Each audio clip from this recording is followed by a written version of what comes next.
Hello, রান্নাঘরের গল্পে আমি প্রিয়াঙ্কা। আপনাদের কাছে আমি আজকে ধনেপাতা দিয়ে একটা মাছের রেসিপি বানাবো।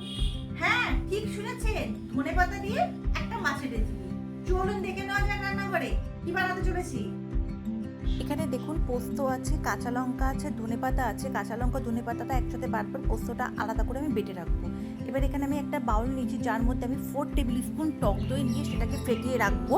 আর ইলিশ মাছের গায়ে নুন আর হলুদ মাখিয়ে দিয়ে সেটাকে সর্ষের তেল এখানে প্যানে আমার দেওয়া আছে, তেলটা গরম হয়ে গেছে। আর আমি মাছগুলোকে সাঁতলে নেবো। মাছগুলোকে সাঁতলে নিয়ে আমি তেলটা কমিয়ে দিচ্ছি। এবার ওর মধ্যে প্রথমে কালো জিরে আর একটু সর্ষে ফোড়ন দেবো আর কাঁচা লঙ্কা ফোড়ন দেবো। দেওয়ার পর একটু নাড়াচাড়া করে নিয়ে ওতে ফার্স্ট আমি পোস্ত বাটাটা অ্যাড করব। পোস্ত বাটাটা দেওয়ার পরে আমি একটু নাড়াচাড়া করে নিচ্ছি, বা মশলা কোনো রকম ওয়েস্ট করবো না। ওতে আমি গ্রাইন্ডার ধোয়া জলটা দিয়ে দিচ্ছি, দিয়ে এটাকে একটু হালকা নাড়াচাড়া করব। নাড়াচাড়া করার পর আমি ওতে ধনেপাতা বাটা আর কাঁচা লঙ্কা যেটা বেটেছিলাম সেটাকে অ্যাড করে দিচ্ছি। এটাকেও একটু মিশিয়ে নিচ্ছি। এবার এটা ধনেপাতা আর কাঁচা লঙ্কা গ্রাইন্ডার ধোয়া জলটা আমি এর মধ্যে দিয়ে দিচ্ছি। এবার আমি এটাকে নাড়াচাড়া করে আঁচটাকে সিম রাখবো। সিম রাখার পরে আমি টক দইটাকে ভালো করে ফেটিয়ে এটার মধ্যে দিয়ে দেবো। আঁচটা সিম রাখতে বললাম এই কারণে, এটা দইটা ফেটে যাওয়ার চান্স থাকবে।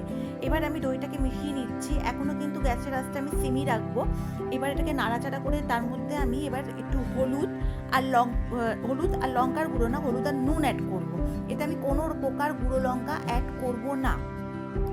এবার আমি এটাকে ভালোভাবে মিশিয়ে নিলাম। মিশিয়ে নিয়ে এবার আমি এটাকে ভালো করে কষাবো। খুব সুন্দরভাবে এটাকে কষাতে হবে। মশলা থেকে দেখুন যতক্ষণ না তেলটা ছেড়ে আসছে। এবার আমি আপনাদেরকে দেখাচ্ছি, দেখুন আমার মশলা থেকে কতটা তেল ছেড়েছে। এই তেলটা কিন্তু দইয়ের তেল। আমার মশলাটা খুব ভালো ফ্রাই হয়ে গেছে। এবার আমি ইলিশ মাছ ভাজাটাকে এর মধ্যে মশলার মধ্যে দিয়ে দিচ্ছি।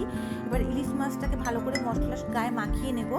মাখিয়ে নেওয়ার পরে আমি ওতে একটুখানি খুন্তি ধোয়া জল দেবো। আমি কিন্তু খুব বেশি এটাকে ঝোল রাখবো না, কারণ এই রান্নাটা একটু মাখা মাখা হলেই খেতে কিন্তু টেস্টি হবে। এর পাতলা ঝোল কিন্তু টেস্টি লাগবে না। দেখুন আমি কত পরিমাণ জল দিচ্ছি, আপনারা আশা করি দেখলে বুঝতেই পারবেন। এবার আমি এটা খুন্তি দেওয়া একটু জল দিচ্ছি, দিয়ে এবার আমি ঢাকনা দিয়ে মাছটাকে প্রথমে একটুখানি কুকড করে নেব। দেখুন আমি এবার ঢাকনাটা দিয়ে দিচ্ছি। এই মাছটা কিন্তু অসাধারণ খেতে হয়, আগেই আপনাদেরকে বলছি। আমি একটুখানি একটা পিঠ আমার মাছ কুকড হয়ে গেছে, আমি ঢাকনাটা তুলে এবার মাছগুলোকে টার্ন করে দিচ্ছি। দুটো মাছকেই আমি টার্ন করে দেবো, দিয়ে আবার এটাকে ঢাকনা দেবো। ঢাকনা দিয়ে আবার 5 মিনিট পর মাছটাকে আমি একটু কুকড করব, ততক্ষণ আমার ঝোলটা একটু টেনেও নেবে। এবার দেখুন আমি আপনাদেরকে তুলে দেখাচ্ছি, এটা দেখতে কত সুন্দর হয়েছে, কি সুন্দর যে অসাধারণ গন্ধ বেরোচ্ছে, আপনাদেরকে কি বলবো। এই রান্নাটার কিন্তু গ্রেভিটা আমি এতটাই ছেড়ে দেবো, কারণ এটা আরও টেনে জমে যাবে। ওপর থেকে আমি চেরা কাঁচা লঙ্কা অ্যাড করে দিচ্ছি, ব্যাস। এই রান্নাতে আর আমি কিচ্ছু দেবো না। তৈরি হয়ে গেছে আমার ধনিয়া ইলিশ, যেটা আপনাদেরকে আমি রেকমেন্ড করবো, অবশ্যই বানিয়ে একবার খেয়ে দেখবেন। ধনিয়া ইলিশটা কেমন লাগলো আপনাদের অবশ্যই আমাকে কমেন্টে জানাবেন। আর নিত্য নতুন রেসিপি পাওয়ার জন্য আমার ইউটিউব আর ফেসবুক পেজটাকে মাস্ট সাবস্ক্রাইব করুন। থ্যাংক ইউ ফর ওয়াচিং রান্নাঘরের গল্প।